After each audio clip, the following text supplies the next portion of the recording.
Hello guys, I'm Mr. Square here. Today I want to talk about something I've been meaning to talk about for a while.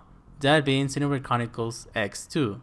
A game that many aren't very optimistic about its potential existence, or will rather have a Xenoblade X port for the Switch. Well, that is a topic for another day. What I actually want to talk about is what could be changed upon the new entry of the series. More towns and terrain variety. As big as Monolith used to brag about the size of Xenoblade Chronicles X, the game still didn't feel satisfying to explore. Maybe because outside of Noctilum, the same basic terrain pattern repeats through that entire region, along with the same enemy pattern, making it feel more of the same, which makes the package feel lesser overall. Having more towns will also be nice, and will actually fix a lot of this very issue. On its own, it rewards the player for exploring, and it gives terrain variety. But instead, we litter all the races in Mira in one city being the poor man's Colony 6. Speaking of fucking which, make NLA more customizable. What do I mean by this? Well, there's tons of free space throughout and around NLA, and it's honestly shocking that no one is building anything. I mean, we did it before, so why not now?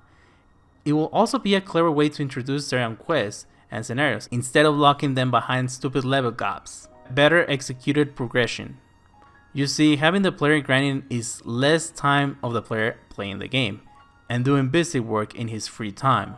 Why simply not doing the traditional way? In Xenoblade anyways. Lock quests behind events that are tied to the story. You base the difficulty around certain events enemies and work from there. It's that simple. Better quests. Another example of why more isn't more. There are too many filler quests in Xenoblade Chronicles 1. But oh boy, Xenoblade X just had to turn it up to 11. Many of these quests don't have clear instructions and are just there to complement the grinding nature of the game. And if you're gonna save me after one item, can you at least tell me where in the fucking continent it is?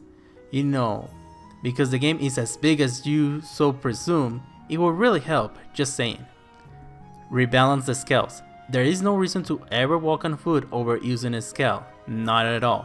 You overpower everything, at least on your main objectives, and are only not used on certain scenarios because they don't fit on a cave or something.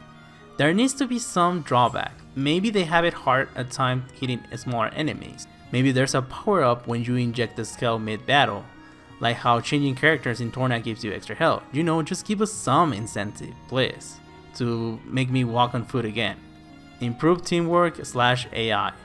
Xenoblade X completely missed the mark on what makes the combat of Xenoblade 1 so interesting, and is the fact that despite you cannot control the AI, it still feels very much helpful, like a real teammate. The AI just sucks here, and unless they are there to redirect hits, you're basically fighting on your own. There's no chain attacks, no sort of mechanic to compensate for any of this. Better story, or at least make better use of it.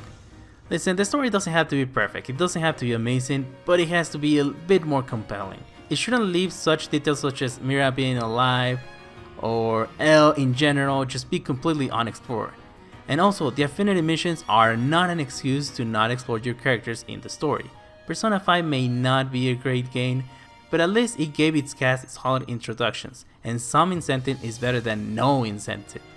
There should be an effort for me wanting to know the cast. After all, I'ma be using them. I'm not even saying this, the side characters like Celica or Hope. I'm saying about your characters, like Dog, Irina, bigger font. Self-explanatory. I mean, I guess this one has already been addressed, but I really want to stress we need bigger font.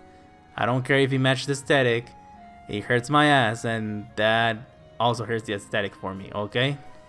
Now, there are other issues that I would love to address, like the characters looking like they're dead on the inside, the poor level arrangement of the enemies throughout each region. But honestly, I feel like these are the ones that needed to be brought up before we proceed to the actual sequel. And besides, the rest of the flaws actually feel like they learn from such, and while addressing a later entry is better than never addressed at all. You can say what you want about Monolith, but they are most certainly a company that learns from mistakes, and it shows. Good job. Alright guys, have a good one.